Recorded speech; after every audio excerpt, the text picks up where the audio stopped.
Rally 85, the complete and official record of the sport, is again brought to you by the Special Broadcasting Service. During the year, we've covered Australia's top rallies, plus a couple of importance held by our neighbours in the South Pacific. The year has had major significance for the sport, with the emergence and dominance of the new Group A cars. These vehicles are far closer to standard production cars, and general feeling was they would not be competitive with the unlimited Group G cars. Well, that certainly hasn't been the case.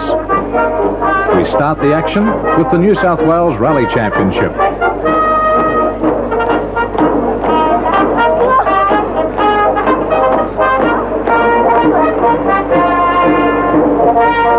The 1985 rally season got underway with a considerable amount of razzmatazz from Sydney's western suburbs. Our first event of the year introduces round one of our New South Wales Rally Championship. The Dick Smith Electronics Rally, the 85 series, and it's about to get underway.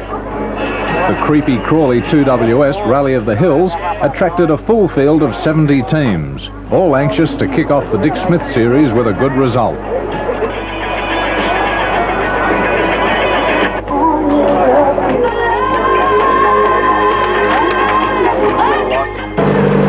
First car away, Gordon Levin and Craig Norris in the stanza.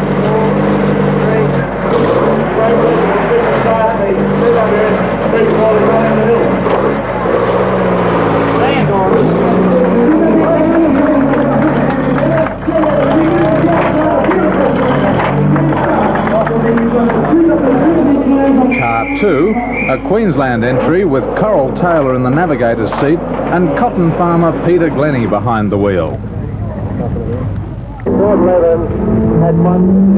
The first transport stage took competitors from Blacktown to Sydney's Amaroo Park Raceway, where Gordon Levin got action underway on Amaroo's dirt circuit.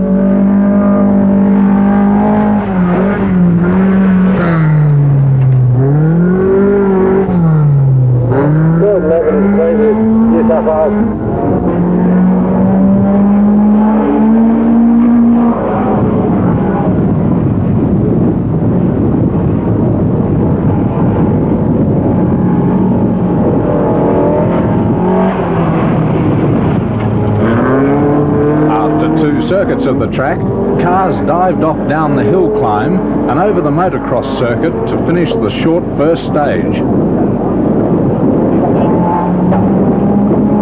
Gordon Levin will bow off the main track here and go down the dirt track to the left. You'll go through to the hill climb, down the Amaroo hill climb. Glennie and Taylor in the little Datsun 1200.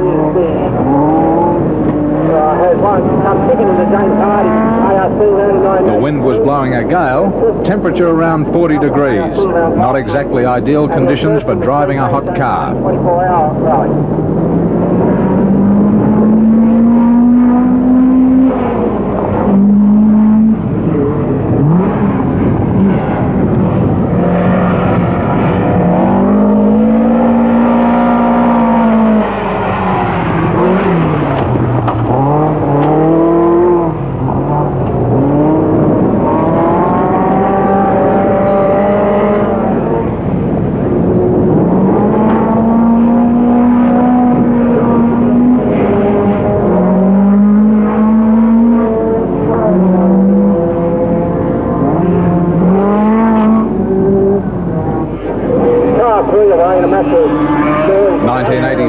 Of the year, Doug Briscoe with navigator Ray Stubbs. A big lose on the first corner.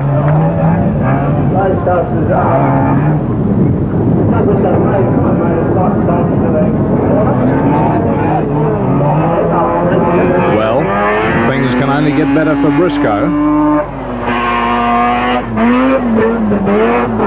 Or can they?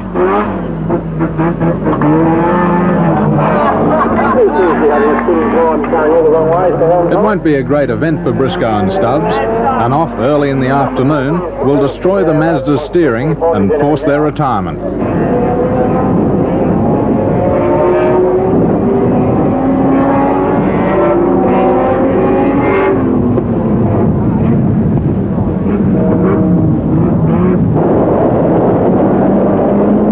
Bathurst team, Rod Jones and Tony Barry.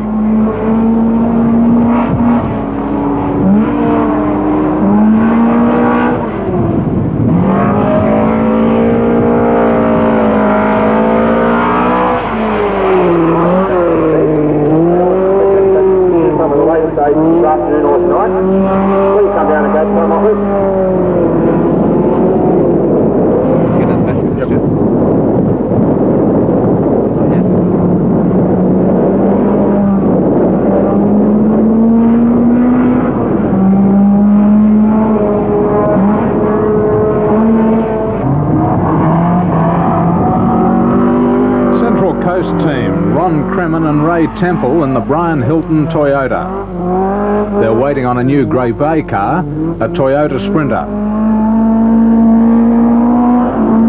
Ron Kremen's been around in rallying for quite a few years. Been campaigning this car, I think, for the last 2 years. There's always other ones to do when you find them to finish.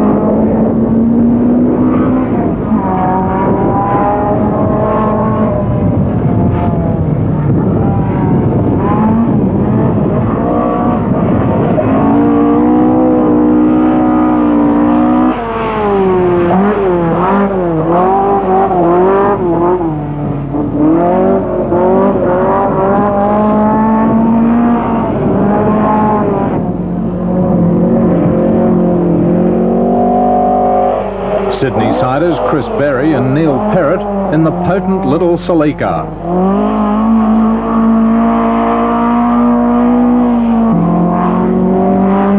Berry and Perrott take us away from Amaroo and into the Blue Mountains for the balance of the event.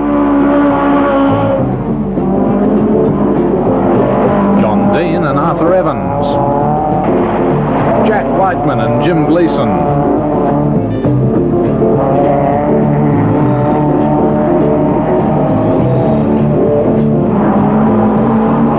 Smith with 1983 champion navigator Mick Harker to show him the way.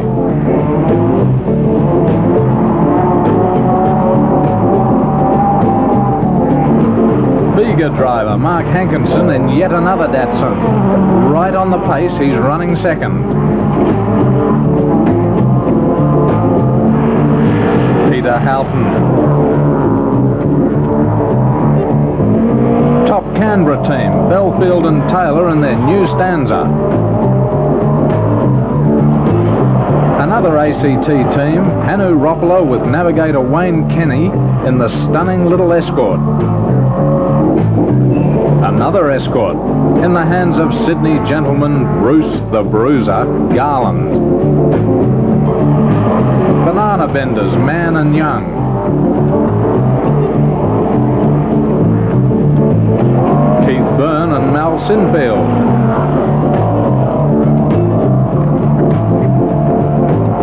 Really flying brothers Stephen and David Crute in a Stanza.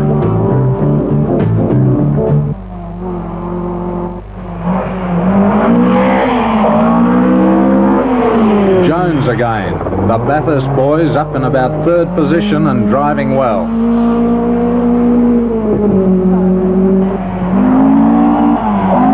Ron Kremen.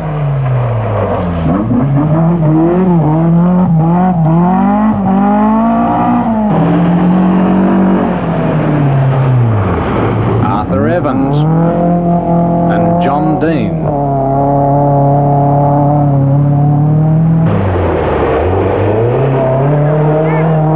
Jack Whiteman. And Mark Hankinson clinging to second. In heaps of trouble, Peter Glennie. He's broken a steering arm. It's virtually impossible to drive the car with that wheel poking out like that.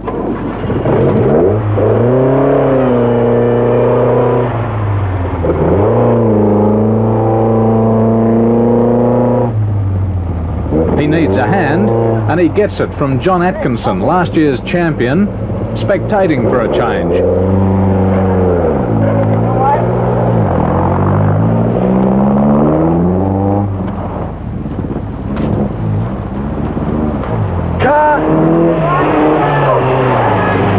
Peter Houghton.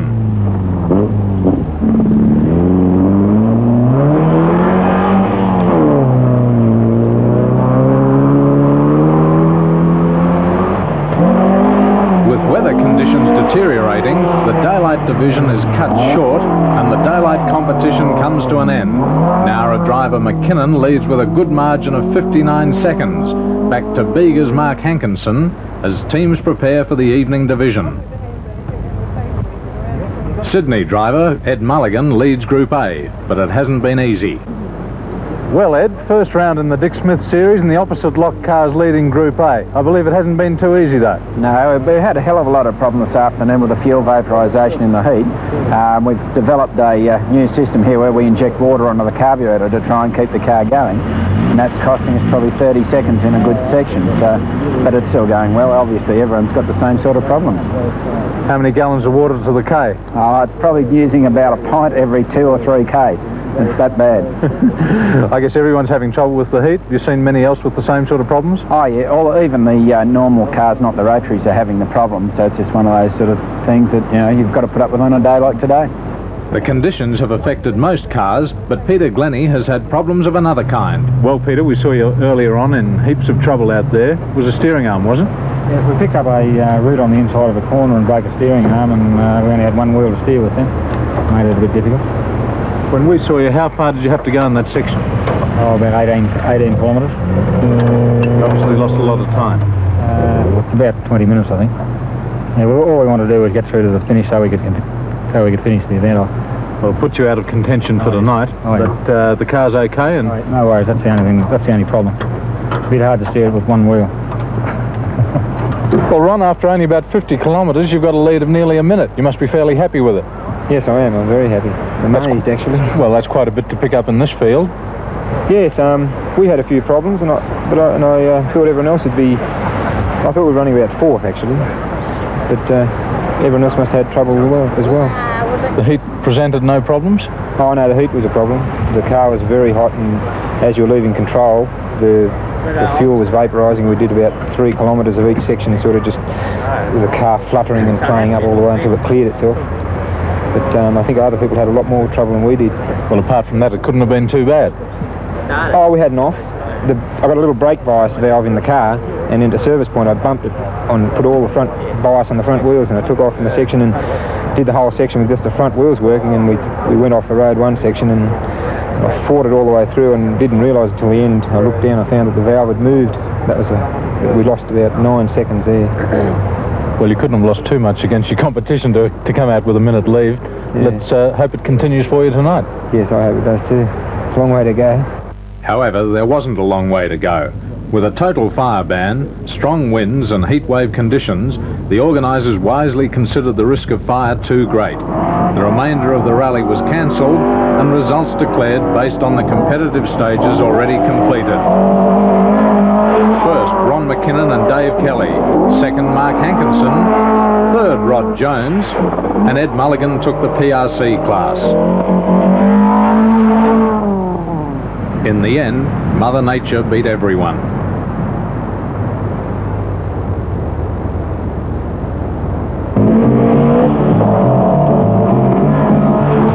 For round 2 in the championship, we head north to the tourist town of Port Macquarie and more pleasant weather conditions for competitors and spectators.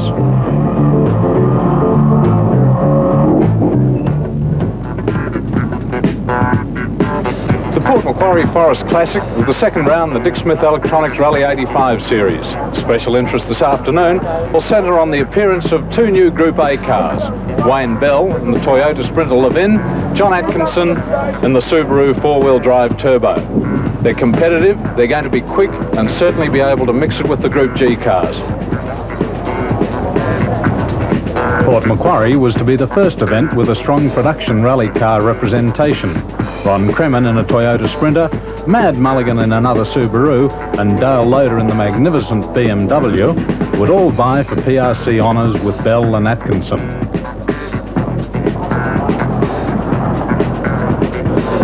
Peter Houghton in a Datsun drew car 1, with second position at the start going to 1984 Rookie of the Year Doug Briscoe with navigator Ray Stubbs.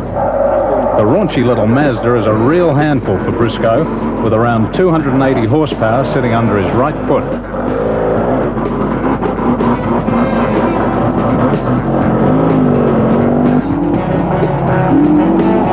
Canberra team, Roppler and Kenny, fighting their way through the jungle, are finding the pace too hot already in the first stage just out from port.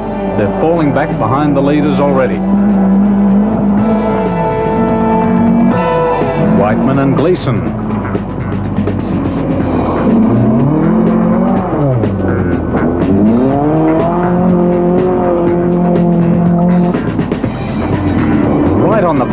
the start, Atkinson and Jones take fastest time on the first stage and have the little Subaru really wound up. The next car, Mulligan, in another Subaru.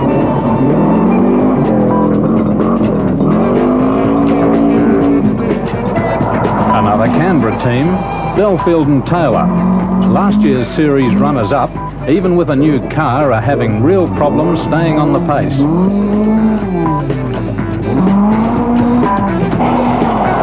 Wayne Bell in the Sprinter, trying just a fraction too hard.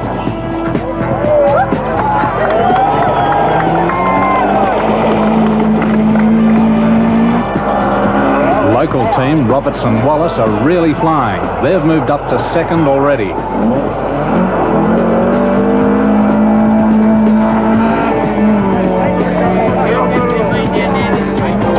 Graydon certainly sideways and just holding down 6th place. A cautious Ron Crammon slowly losing ground in the Sprinter.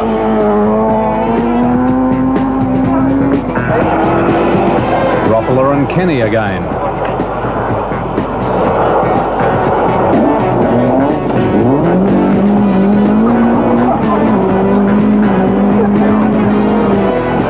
The South Coast team of Hankinson and Owers are not too far back from the leaders.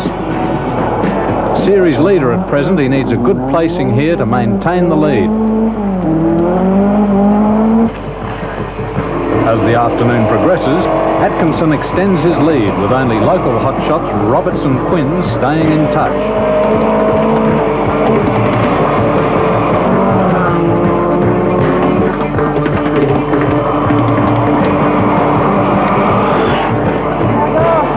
The Daylight division ends with the Subaru holding down first place with a lead of just over a minute from locals Quinn and Roberts, with Sydney Escort driver Bruce Garland moving up all the time.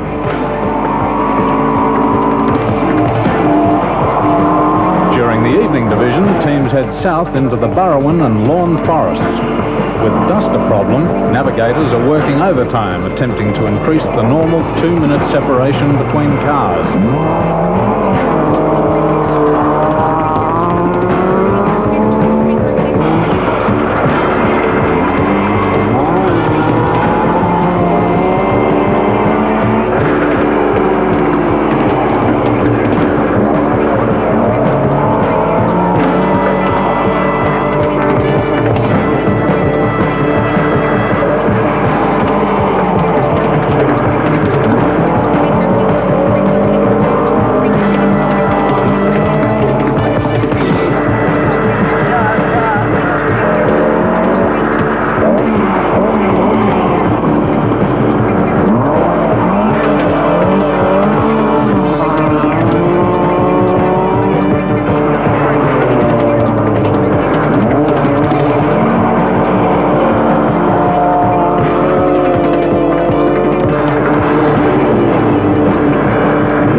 The best he can manage is 10th. Hankinson will take 5th.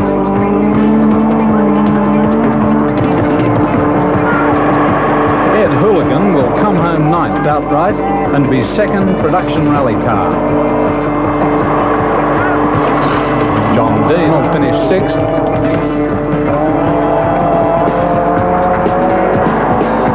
And Pat Roberts, with a big lose, drops from 2nd to 3rd and finishes just 2 seconds behind Bruce Garland in the Escort.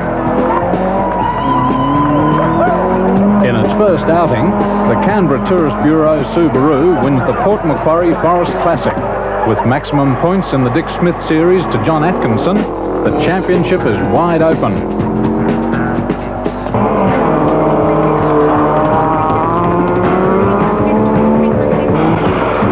3 is at the other end of the state, the far south coast. The event is also the third round of the Australian Rally Championship. This could be any winter morning on the south coast, but it's not. It's Queen's birthday weekend in Bega, and while most of the town sleeps, one corner is vibrantly alive. The best rally teams in Australia have come to town for the third round in the Dick Smith Electronics Rally Series.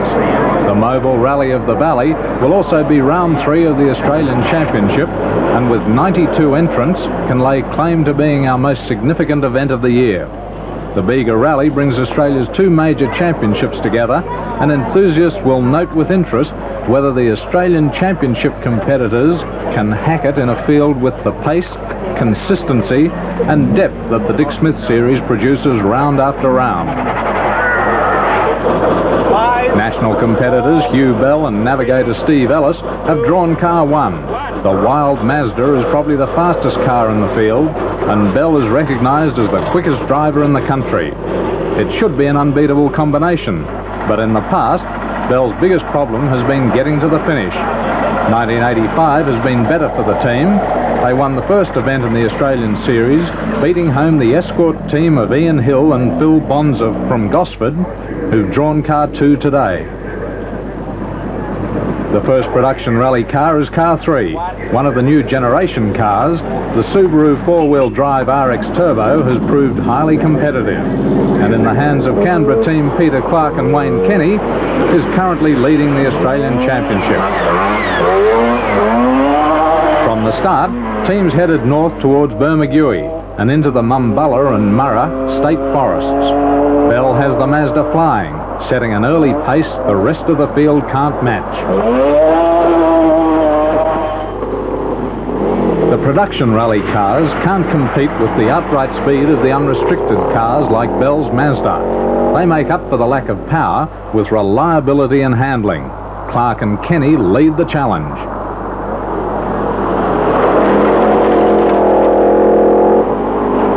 Mad Mulligan's well off the pace from the start. He's entered in the Rally of New Zealand later this month, and perhaps he's preserving the car. Ron Mckinnon, the Nowra Flash. John Atkinson in another Subaru. Hankinson, the only driver sticking with Bell at this stage.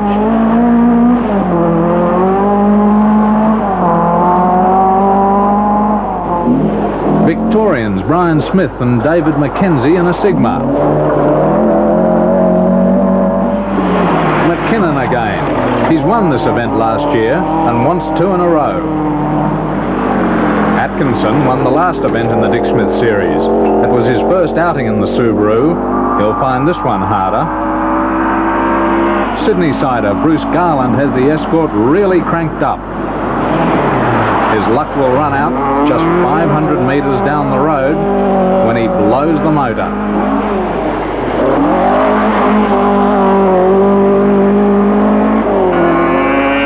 Banana bender Greg Hansford won't do much better.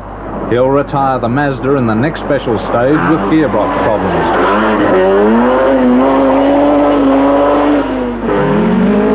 Hankinson again. Canberra's Nick Belfield. South Australia's Barry Lowe. Wayne Bell in another production rally car contender, the Toyota Sprinter. Brian Smith Sigma. Closely followed by flying Ron Mckinnon.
the afternoon develops, the unexpected occurs. The Subaru challenge falters, with Peter Clark losing low range in the gearbox and John Atkinson suffering rear suspension failure. The lead is being fought out between Hugh Bell, local driver Mark Hankinson, and surprisingly the Tasmanian team of Murphy and Welch.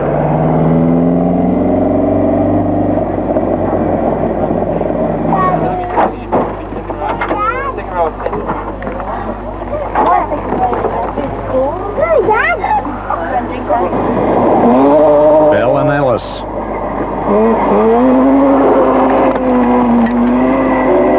Hill and Bonza in the Escort.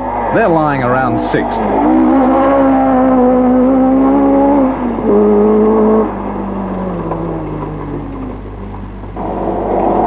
Mulligan and Bloom. Way off the pace, they're down around 30th.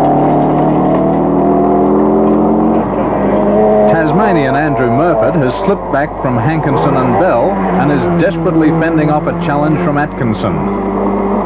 Atkinson, despite suspension problems, has the Subaru really wound up and is taking time back on every stage. Smith and Harker, another Canberra team, but they're struggling to stay in the top 20.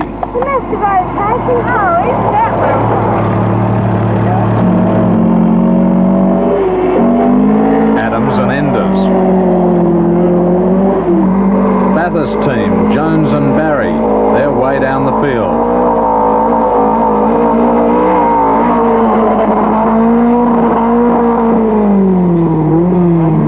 As the first division ends and teams head for the meal break at Merimbula, Brian Smith finishes the last daylight special stage.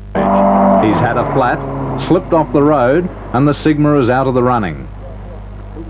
Which side do you want your long range of? In the service area, crews work to prepare the cars for the evening division, while drivers and navigators take a well-earned break. Rolling. Hugh Bell in the Mazda will be the first car out. He leads Hankinson by 50 seconds. Murphy, our Tasmanian entry, has surprised everyone. He's third, just 36 seconds further back, with Atkinson in the Canberra Tourist Bureau Subaru only 16 seconds behind him.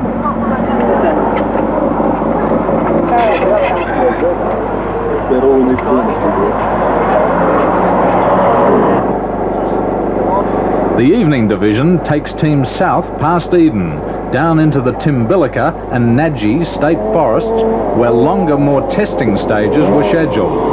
Murphy, our Tasmanian devil, spears around this one, but further down the track sees red, slips off the road going too fast, and has a hell of a time getting back. He's lost all chance.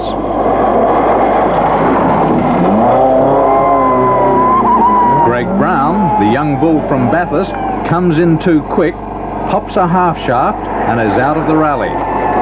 Canberra's Hanu Ropala is also too quick on his entry. The results, however, are not so serious. At the first service, Wayne Bell's Toyota is in trouble.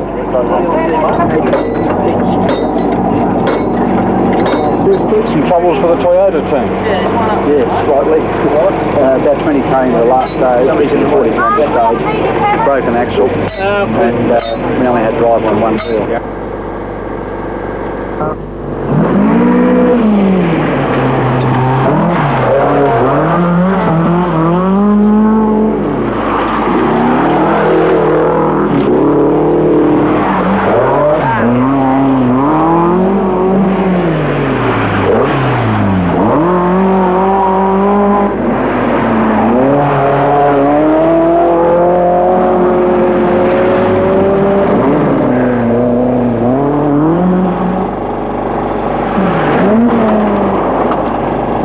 Continues as the night wears on.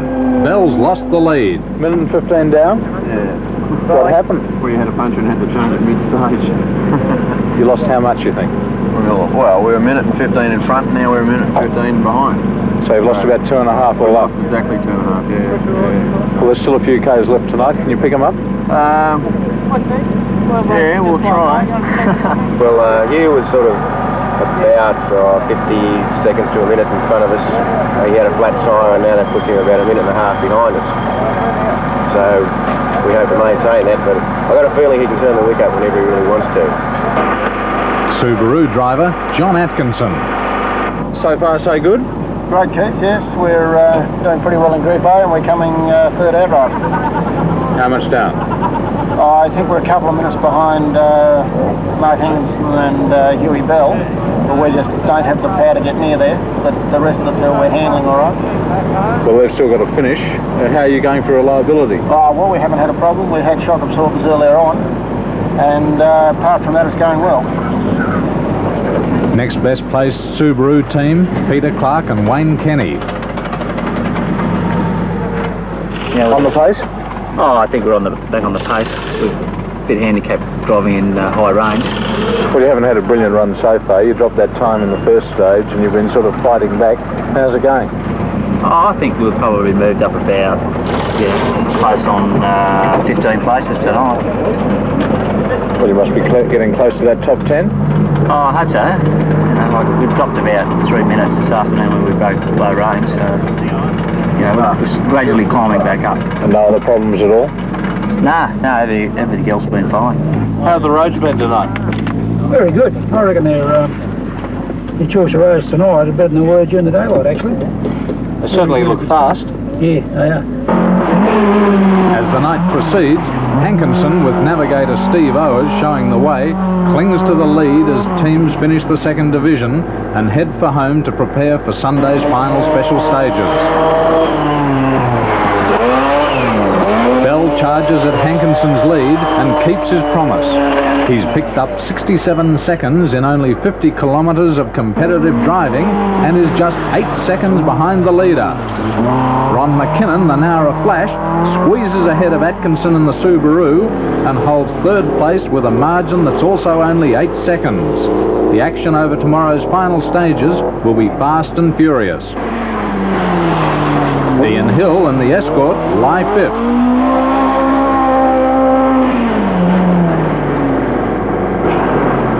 And Barry Lowe's Subaru is sixth.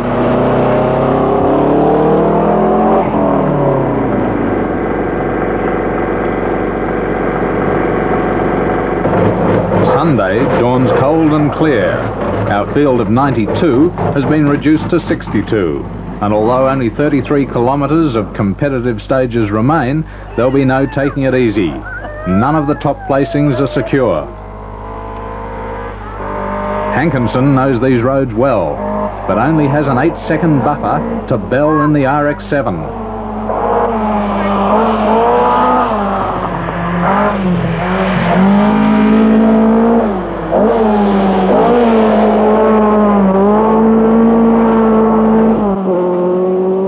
Bell picks up 9 seconds on the morning's first stage and takes the lead.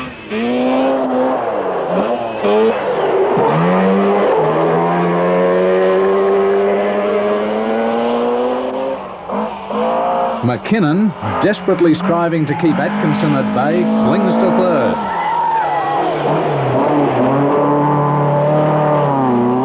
Atkinson's on the boil. After working all night on the Subaru, it's 100%. He shares fastest time for the stage with Bell, and in so doing cuts Mckinnon's gap to a slender 4 seconds. Hill and Bonza can't make any impression on the leaders. They'll have to settle for fifth.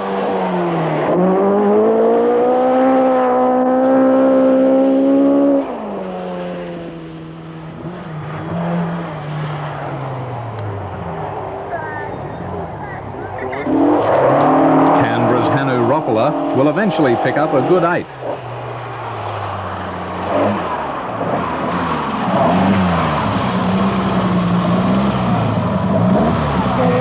The morning division, though short, isn't without drama. Bell comes in ahead of Hankinson and reports that the Bega driver is parked on the side of the road not far from the finish of this stage. Mckinnon arrives with the same news, and not far behind him comes Hankinson, now with no chance of victory. What's the problem, Mark? It looks like one of our axles has popped out of the diff. We tried to hammer it back in and spent about 2.5 minutes, 3 minutes doing it. Couldn't get it back into drive, so we just crawled out of the stage on one axle driving. Ian Hill still in 5th place, but now only just behind Hankinson.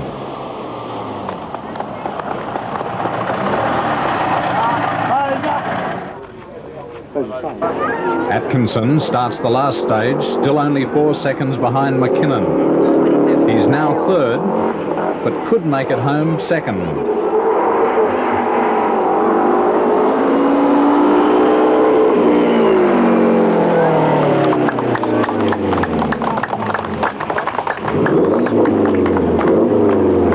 Mckinnon on the last few hundred metres and with 2nd place hanging by a thread.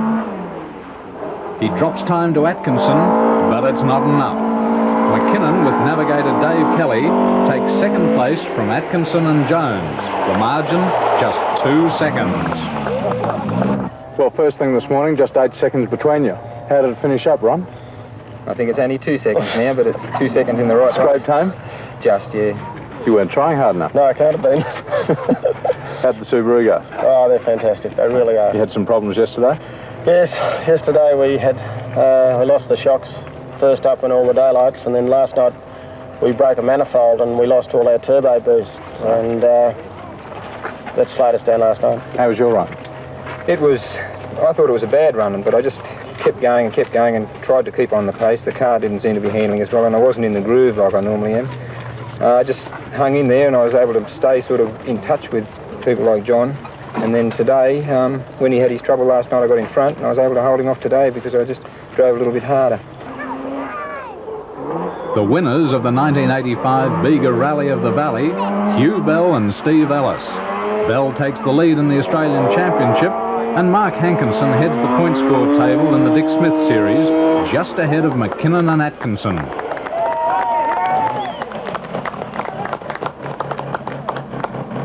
Well, last night after that puncture, you were a minute quarter behind. You said you had to do some work, pick up some time. You did it? Yes. We actually, you know, with a bit of extra work last night, we caught up a lot more than we thought we would, and I think we picked up, what, a minute last night? 67 seconds. 67 in only sort of 60k. Well, you felt last night you had to be within 30 seconds of him today. Yes. You started this morning 8 seconds down, so it must have been easy? Well, no, I wish it was, but we caught him on the first stage, caught and passed him on the first stage in time, and we were pulling away and he had a mechanical problem, and from then on in it was easy for us then, so because he dropped back about 5 minutes, so there was no trouble then. Steve, how did you find the running? Beautiful, yeah, great. Road's good? Yeah, fantastic. The road, the event on the road was excellent. You know, everything ran to schedule. We were right here on time. The roads were superb. The organisation's been really good. We'll see you back next year? I hope so, yeah. Congratulations. Thanks very much.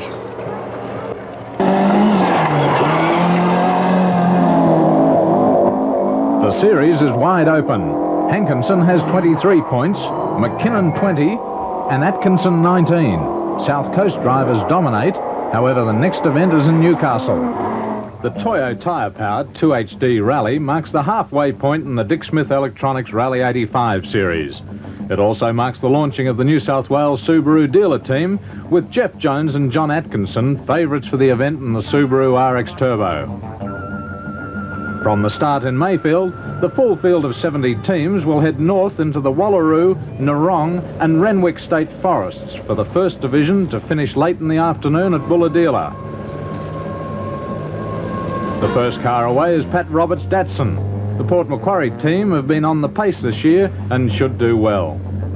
Bruce Garland's Escort, now flying the flag for Beaufort International Hotels. Another flyer, Doug Briscoe.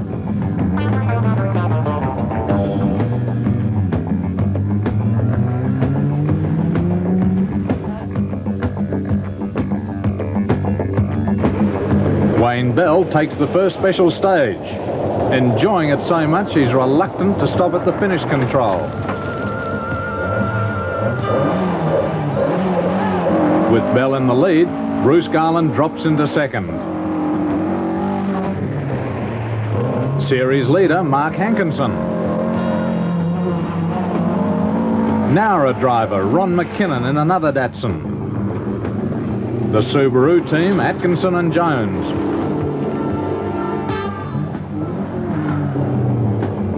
Wayne Bell continues to set the pace. Bruce Garland in the gold Escort is the only driver able to keep him in sight.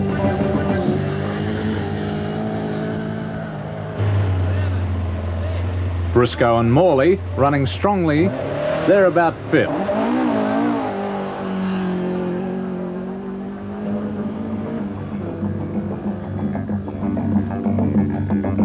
Canberra team, Belfield and Taylor, have pushed the stanza up into 3rd.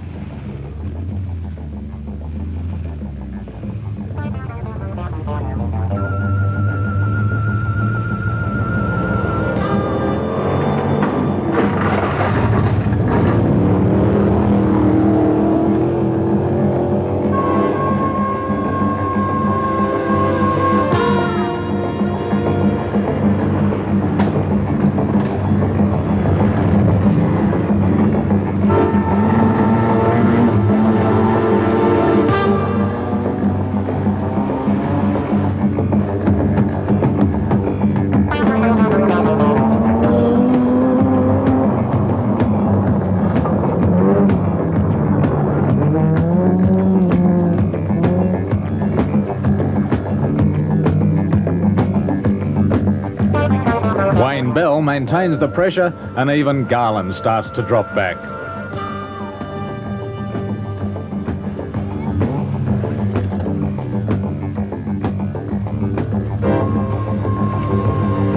So far it hasn't been going too bad. There's been a few slippery spots on the road. I think at this stage we are running 2nd outright to Bruce Garland. He has beaten us by 3 seconds on the last 2 stages. But I think we might have got him a little bit in there, not much, but so far so good. At the meal break, Bell leads Garland by 20 seconds, with Belfield another 36 seconds further back. The Port Macquarie crew have had a bad day. The competition has been intense, and teams either drive at 10/10ths or slip back. On the limit, Pat Roberts has found there's no margin for error. The evening division was to take teams north from Bulahdelah into Wangwak Forest, and then west into the Mile River Forest for the rally's longest stage.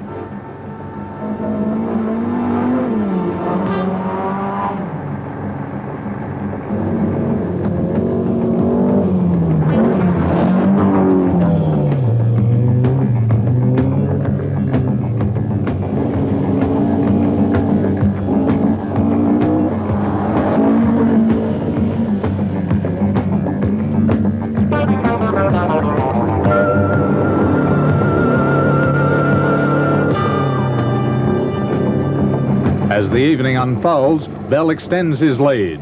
A broken diff proves nothing more than a minor inconvenience. Borrowing a spare from a spectator's car, the Toyota continues without penalty. Nick Belfield drops a couple of places and finishes 5th.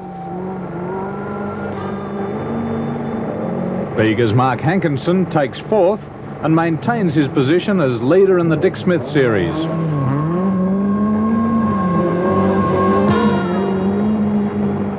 Mad Mulligan brings the Whistler Subaru in 6th outright and takes 2nd spot in the Group A class.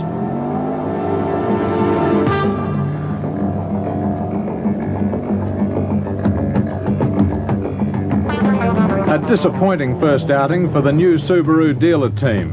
Plagued with minor electrical problems, Atkinson has driven on the limit for the whole event. The best he can manage is 10th outright and 3rd in Group A.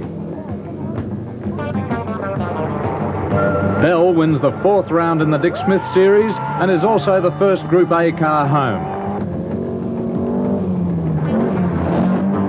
Hankinson holds his lead in the series, but Mckinnon is only 2 points behind.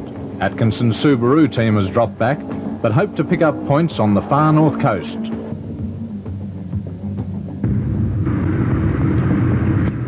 The sleepy town of Ballinger, home of Australia's alternative lifestyle, was to play host to the 5th round of the New South Wales Rally Championship. The Dalby Ford Ballinger Valley Rally would take the 50 teams entered through some of Australia's most magnificent rally country. The drivers, however, would have little time for the scenery, with the dry, fast roads demanding 100% concentration all the way.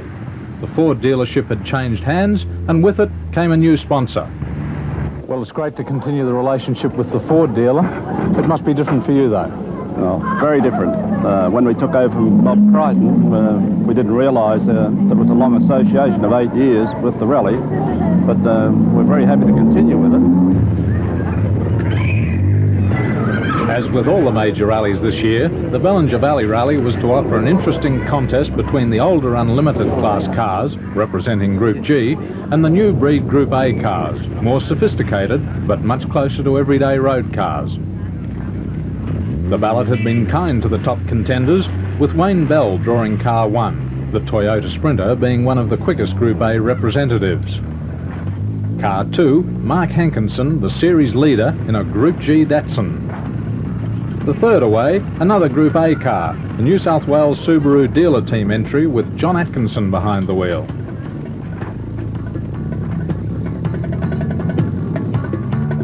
We catch up with Hankinson as he begins the first special stage, a short blast that starts on a farm just outside Bellingen and runs along the river right below the town.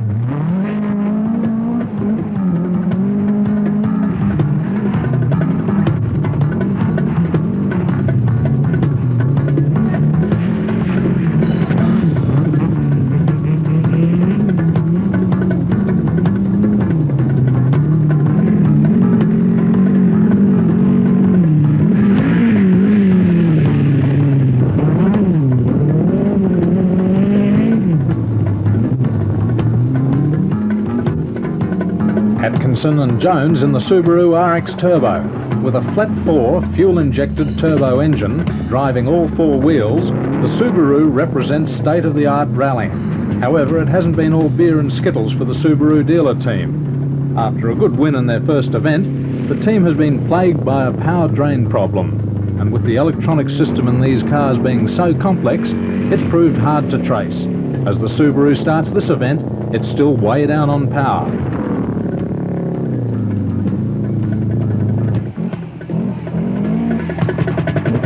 South Coast team, Ron Mckinnon and Dave Kelly. Running second in the series, Mckinnon needs a good result to close the gap on Mark Hankinson. Whilst Mark Hankinson leads the Dick Smith point score, he's yet to drop a round. Points are totalled for the best 6 results in the 7-round series. Mckinnon, Atkinson, Bell and Garland are all still in contention as their scores have already excluded 1 event. However, they need good results in each remaining round.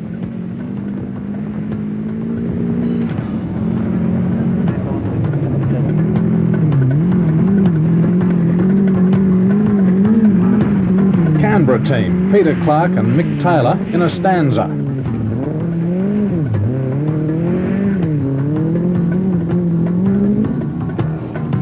Queenslanders, Dennis Brown and John Hall. Slow, sharp turns are awkward in the Subaru. The traditional handbrake flip is impossible and Brown loses valuable time. It won't matter, however, as gearbox problems force his retirement at the end of this stage. Bruce Garland's Ford Escort.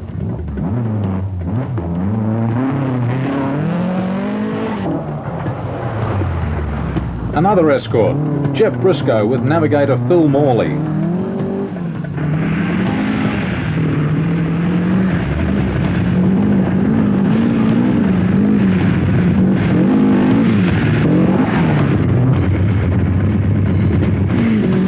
Wayne Bell flying in the Toyota, but losing ground to Mckinnon, Atkinson and Garland.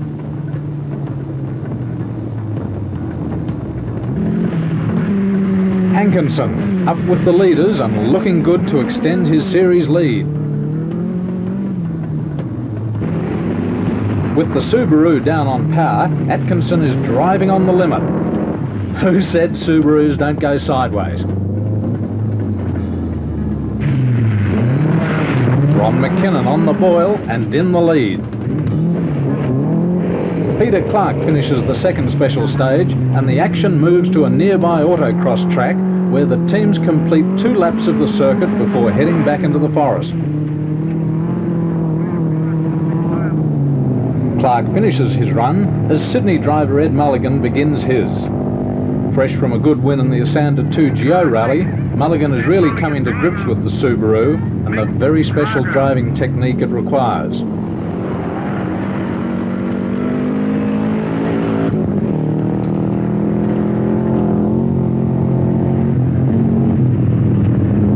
We've got to be at the next place at 4:02. Port Macquarie driver Pat Roberts on the pace and right up with the leaders. Hot on his tail, Doug Briscoe, also running in the top 5.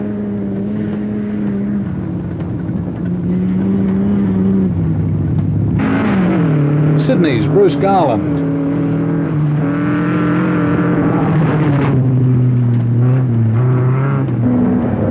As the afternoon progresses, Bell drops back. The pace is a cracker and the Toyota slowly falls behind.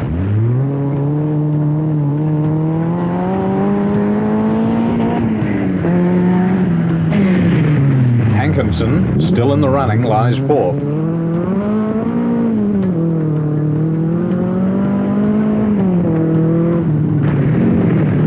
Atkinson Subaru, the best performing Group A car, is holding 3rd.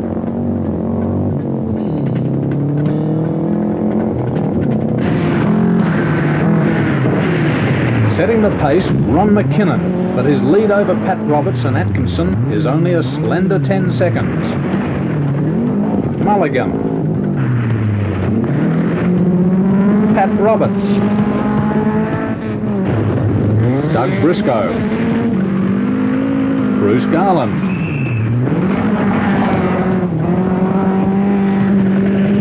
And Arthur Jackson.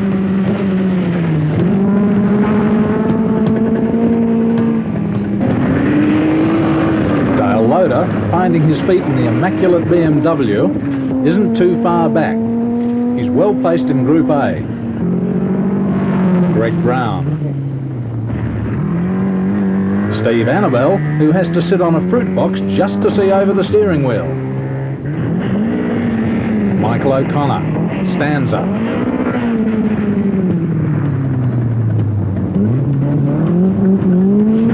Chris Judson's Escort brings the daylight division to a close as teams head back to Ballinger for a meal break and service.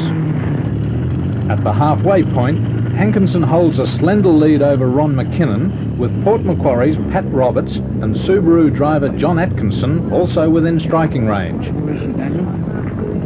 Well, there have been a few suspect times. Do you think you might have been disadvantaged?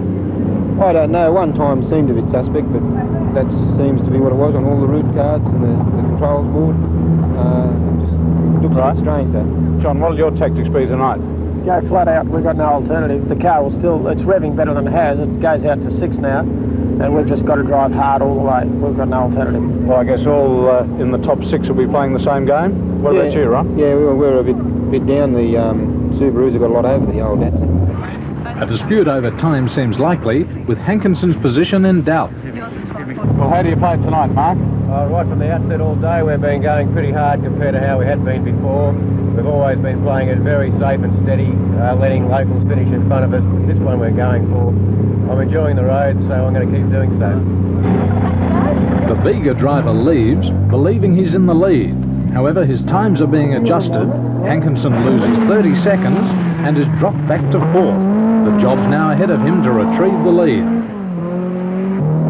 Pat Roberts clinging to 2nd. Mulligan. Jack Whiteman and Jim Gleason.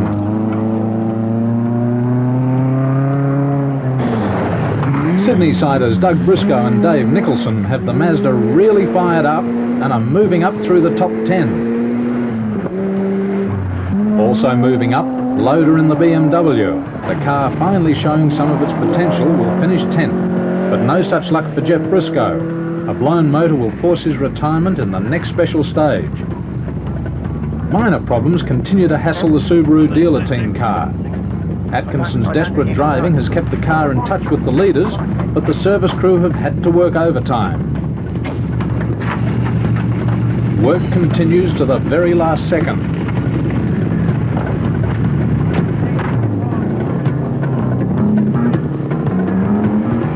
As the evening unfolds, all major places change dramatically. Hankinson flies to grab the lead from Mckinnon, who drops back after taking a wrong road, then finally runs off the road. Briscoe comes home strongly, taking 5th.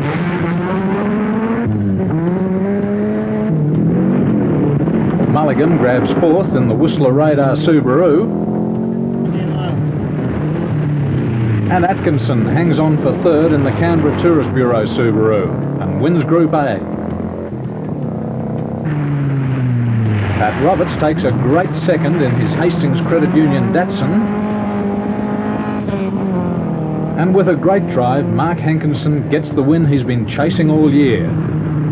Hankinson stamps his name on the Ballinger Valley Rally and takes a commanding lead in the New South Wales Rally Championship.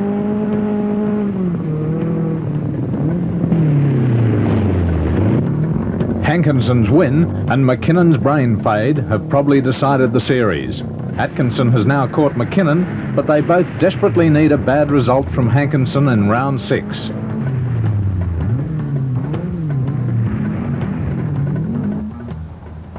The tourist town of Bateman's Bay was hardly putting its best foot forward. A cold, wet, unpleasant day greeted the 59 teams that had come from all over the state for the Bay Stages, second last event in the Dick Smith New South Wales Rally Championship. The series had developed into a 3-horse race, featuring South Coast crews exclusively. Mark Hankinson, the Bega Datsun driver, in the lead, followed by Nowra's Ron Mckinnon, also in a Datsun, and another Bega driver, John Atkinson, driving an RX Turbo for the Subaru dealer team. This rally could decide the series. First car away from the start, Mckinnon with navigator Dave Kelly. Car 2, the Group A Toyota Sprinter with Sydney's Wayne Bell and Newcastle navigator Jim Gleeson. Third car off, Bruce Garland's Escort.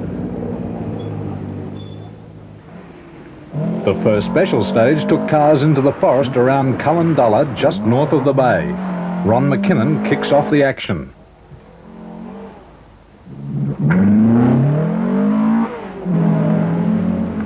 Canberra team Nick Belfield and Mick Taylor in a stanza. With the rain continuing through the day, the trails will become muddy and chopped up by the leading teams. Cars back in the field will find the going really tough. Hankinson and Owers, the series leaders. Atkinson and Jones in the Subaru dealer team car. With wet conditions, most feel the 4-wheel drive Subaru should have an advantage over the conventional rear-wheel drive cars. However, it appears as though Atkinson is getting heaps of understeer.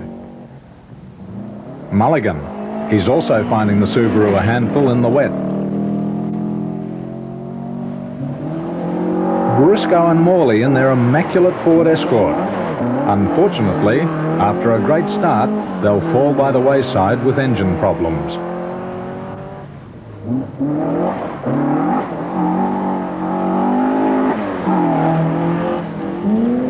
Another Group A car to mix it with the Toyotas and Subarus. Dale Loader's BMW. Reveling in the muddy conditions, Ron Mckinnon has taken a handy lead as teams move further west and up into the hills. Belfield, holding down 5th position.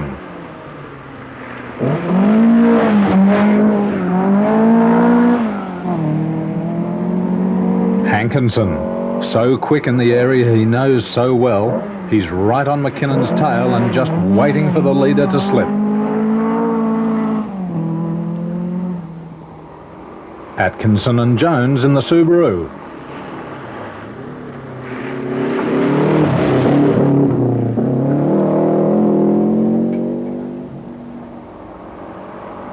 Ed Mulligan again. Finding the pace a bit too hot, he's dropped back, but still lies 3rd in the Group A category behind Atkinson and Bell. Datsun team, Mark Simons and Dave Nicholson. They're lying about 20th right now, but will work their way up tonight. Bell on the boil in the Toyota. 4th outright and 2nd in Group A. The Gold Escort, Bruce Garland and Mick Harker. Number 3 on the road, but actually in 7th position at the moment. Tonight they'll move up a place and finish 6th. Hankinson clinging to 2nd spot, just ahead of Atkinson.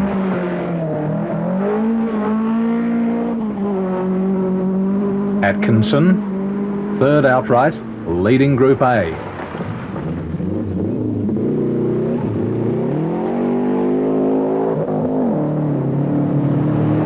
Mulligan, with Bathurst navigator Mark Bloom showing the way. Wayne Bell.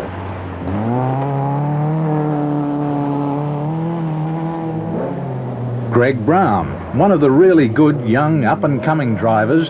Brown should develop into a top performer. Today he'll run off the road and retire. Bell again, struggling with a flat tyre, he's losing time. He's not the only one with problems. Look at the understeer on Atkinson's Subaru as he ploughs around this one. In what can only be described as atrocious conditions, Mckinnon has stretched his lead to nearly a minute from Hankinson, with Atkinson breathing down Hankinson's neck and Wayne Bell not too far back, 4th. Picking up our pace if we need to, but we're about right where we want to be. 2nd position will do us in this event. We'll actually clinch the championship, so we've just got to watch what's going on behind us rather than in front. Well, John, how secure is that 2nd position? You're only 5 seconds behind him. Oh, well, we'll be giving it everything we've got. We've had a tyre change and that helped us a lot. We've really picked up time. During the evening, Atkinson plays it safe to finish 4th. Hankinson does likewise for 3rd and more valuable points towards the championship. Wayne Bell flies home to grab 2nd. And Nowra team Ron Mckinnon and Dave Kelly hang on and win the Bay Stages 85.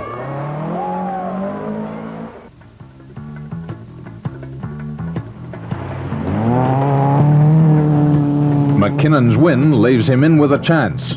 However, with only one event remaining, he has to win and have Mark Hankinson finish worse than 10th. For the last round, we head for the ACT.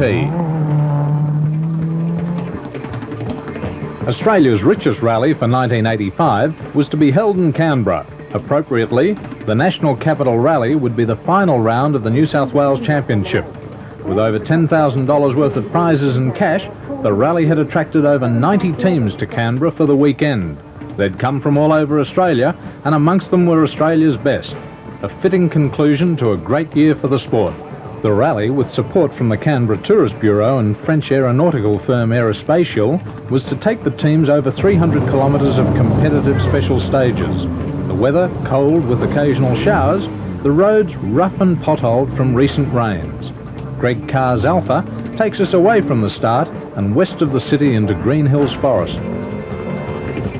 Jack Whiteman in a new car starts the action on Pipeline Road, seen for this year's Toshiba Australian Rally Sprint.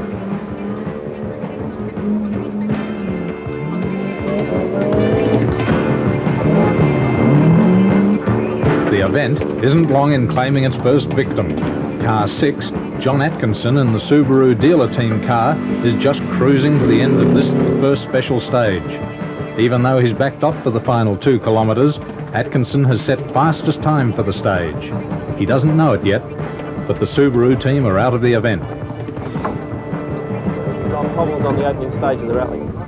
Yes, unfortunately, right towards the end here it got very hot and oil pressure dropped and it just got hot, and she's a very hot motor car at the moment. So are you still in the event? I doubt it very much, but the car's been flying. Victorian Terry Harris is settling in nicely and has his Ford Escort up with the leaders. The current top Canberra team, Peter Clark and Wayne Kenny, have been trekking all around the country chasing the Australian Rally Championship in their Subaru. They've come home for this one and start in fine style, taking fastest time on this stage, knocking off Atkinson by 4 seconds.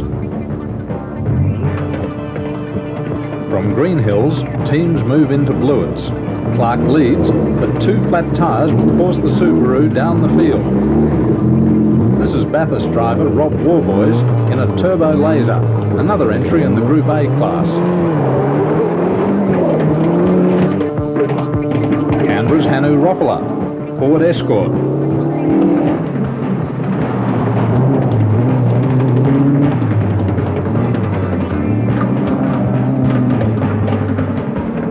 Another Canberra driver, ex-Australian Rally champion Greg Carr, Alpha GTB6. A banana vendor down from the north. Mark Roach is one of the leaders of the Queensland Championship. He's taken leave of absence, organised a passport and come to Canberra for the big one.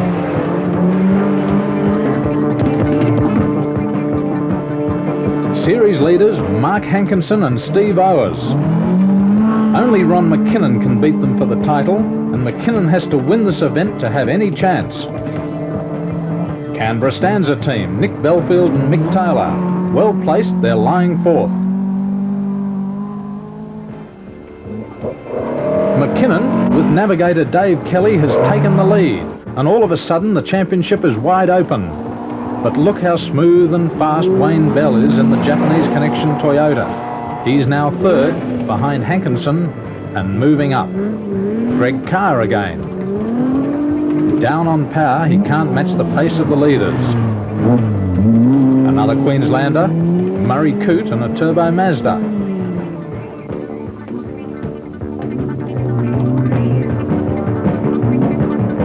Doug Briscoe and Ray Stubbs. The Mazda's in trouble with a flat. Look at the rear wheel. Peter Clark's also had tyre problems and has dropped back to sixth.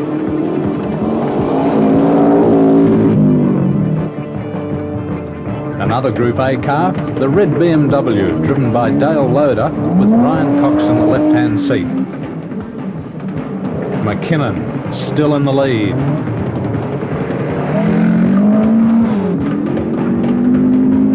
Gary Meehan's Toyota Celica. Meehan's been out of the sport for a couple of years, but his comeback isn't going too badly.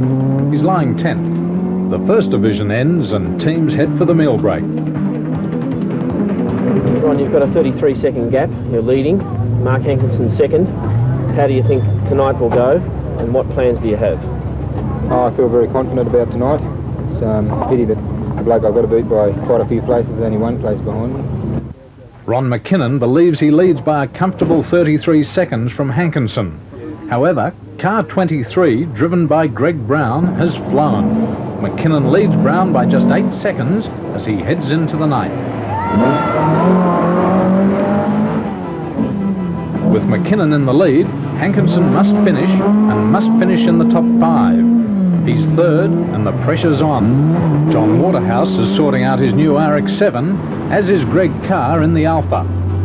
Problems with the car, Greg? Oh, just teething problems. Nothing that we hadn't expected. The car's running fairly standard at the moment. Very standard, yeah. With this event, we're trying out the suspension over rough roads, because the roads are reasonably rough, and on this bit we've got a fair way to go yet. 5, 4, 3, 2, 1, The night won't go well for the Alpha. Fuel problems will force Carr's retirement. As the night progresses, fortunes fluctuate. Mckinnon has tyre problems, and Peter Clark storms through the mountains to take the lead. Hankinson maintains his pace, and with it his grasp on the title. He moves ahead of Greg Brown and into second place.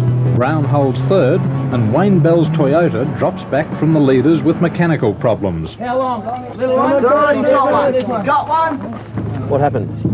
It's about 16 kilometres from the end of the stage. We broke an axle, and we had to drive the stage with only on one wheel. And it was very slippery. I think one of the spectator points back there had only just made up the hill, I saw. So we lost a fair bit of time with that. Hasn't been my night really, because the section before we had a flat, so it's not going too bad. On the Sunday morning, crews wake to find a dull, overcast day. Certainly not typical Canberra weather. For Peter Clark, however, everything's rosy. Peter Clark, you've got a 39-second lead, I believe. That's right. And about 3 hours of rallying to go. Can you hang on to it? We're certainly going to try, John. The count's a lot faster than what we've had up to now. It's going to be a bit harder to hang on. How do you expect the roads to be out there today? Well, when I've been in count, they've been getting pretty fast. Most of the roads in the area have dried out since we had the rain last week, so I think the power advantage that Mark's got might be a bit of a problem. Clark and Kenny head off for Cowan Forest and the final stages of the rally. The Subaru looks good for another win, and if it does, we'll have our third outright victory for a Group A car in open company for the series. It's been a great year for the new Group A cars, and the class has provided a clear indication of driving talents, which in the past has been disguised in the open category. Previously, the driver with the big bucks bought his results. Now it isn't so, and some of the named drivers don't look so good. Greg Brown, one of the sport's top young talents, has had a good rally. He's driven within himself, and now late in the event, he's closing fast on second place and Mark Hankinson. For Mulligan, however, a high place is out of the question. The pace is too hot, and while the Subaru has performed well, Mad Mulligan can't mix it with the leaders. Recently renamed Clayton's, the protest you have when you're not having a protest, Mulligan will finish 9th. Nick Belfield's Stanza comes in 5th. He's been up with the leaders for the whole event. What's it like in there? Rough as guts. Beautiful. Some of the spots are absolutely beautiful. And then you get the rough as guts. Some big boulders, a couple of hairs rock, sometimes some hairs rock in the middle of the road. You go around them other. Ron Mckinnon, 4th place today and 2nd in the series. Hankinson and Owers cruise home in 3rd place and win the Dick Smith Series and New South Wales Championship. Greg Brown, 2nd place, his best result, but you can bet there'll be more of these to come. The winners of the Aerospatial National Capital Rally, Peter Clark and Wayne Kenny in the Subaru RX Turbo. Well done. Thanks, Keith. About a minute? I'd say there'd be about a minute in it, yes. And how did you play it today? We had to have a go at it today because we only had 30-second lead, and I thought the Datsuns would be quicker in Cowan than what we would be, so we'd have a go right from the start. What were the conditions like, Wayne? Oh, very good. The first 2 or 3 stages really suited the Subaru, and that's where we made our break today. It was very good overall. Very Congratulations. Fast. Thank you, Keith. Thanks very much. Well, congratulations must go to Mark Hankinson and Steve Owers. Your first state championship, Mark, and your third, Steve. What are your plans for next year? Well, that's very dependent, John, upon whether or not we gain some financial support by way of sponsorship. I've had some was to be forthcoming earlier in the year, but it didn't eventuate. If it does, we'll be probably right in there again. Probably bigger and better things. Going Group A? I'd like to, but again, it depends on finance. I'd very much like to go Group A. This rally obviously went to plan. Yes, it's been a matter of running to a plan all year, actually, John. We thought running at 7, 8 tenths sort of all year would be the pace to win a championship rather than win individual events, and it's paid off in the long run. Steve, you've been with some pretty fast drivers in your time. How's Mark shaped up this year? He's sometimes quite boring, actually. I keep telling him to go faster. No, he's very, very good. He won't take any undue risks, and yet he's still able to do excellent section times.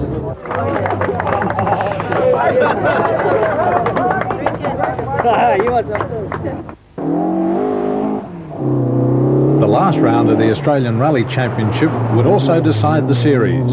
Hugh Bell's Mazda and the Subarus driven by Peter Clark and Barry Lowe were all in contention.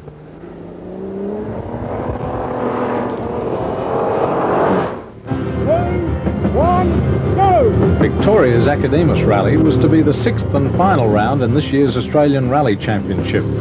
The series had boiled down to a battle between Victorian Hugh Bell in the open class Mazda, South Australia's Barry Lowe and Canberran Peter Clark in the bright new star of this year's rallying, the Group A Subaru Turbos. Hugh Bell's Mazda is first away from the start in sail on Victoria's east coast, closely followed by Peter Clark. Peter Clark already on the pace.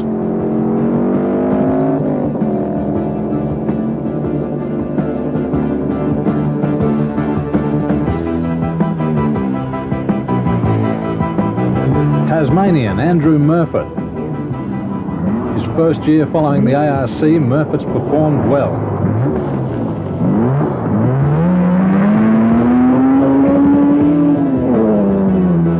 The Academus this year has been severely cut in length due to heavy rain throughout Victoria.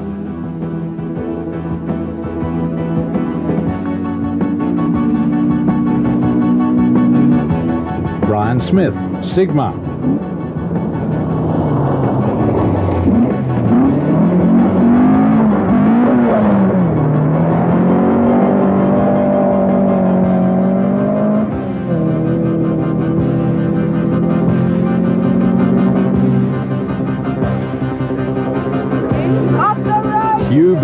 Flying. He leads the event from the start and looks to have the championship in his grasp.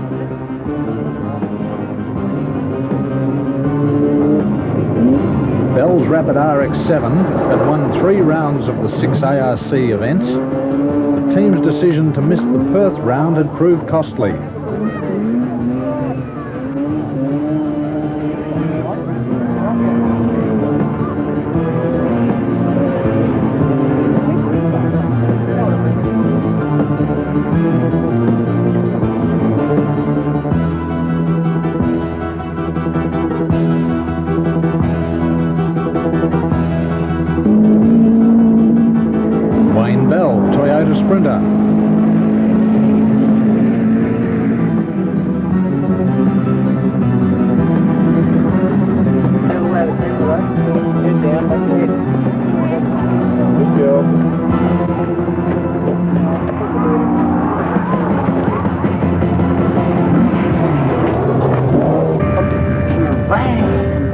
Stuff come flying back under the car.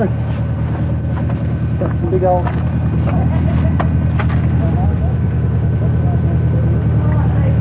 As the evening wears on, Lowe's managed to move up from 10th to about 4th.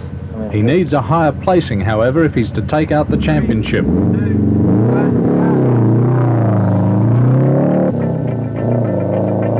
It all comes down to the last special stage.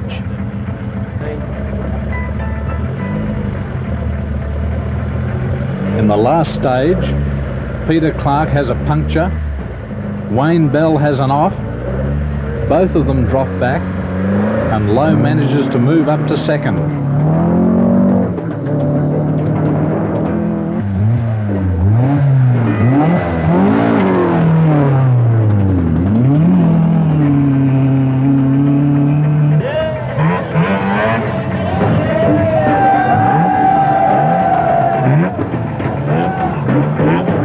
Second time through the creek for Bell. He's just as cautious though.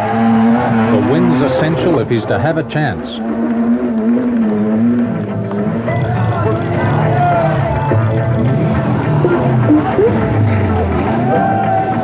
Very low.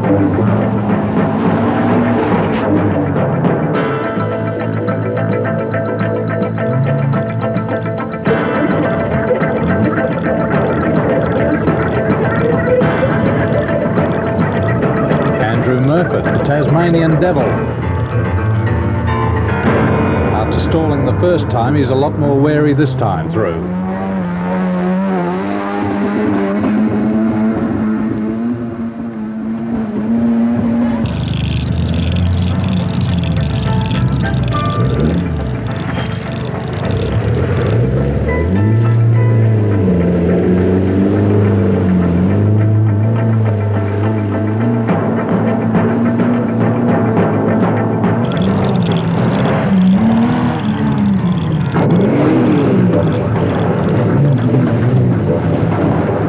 David Jones in the Commodore.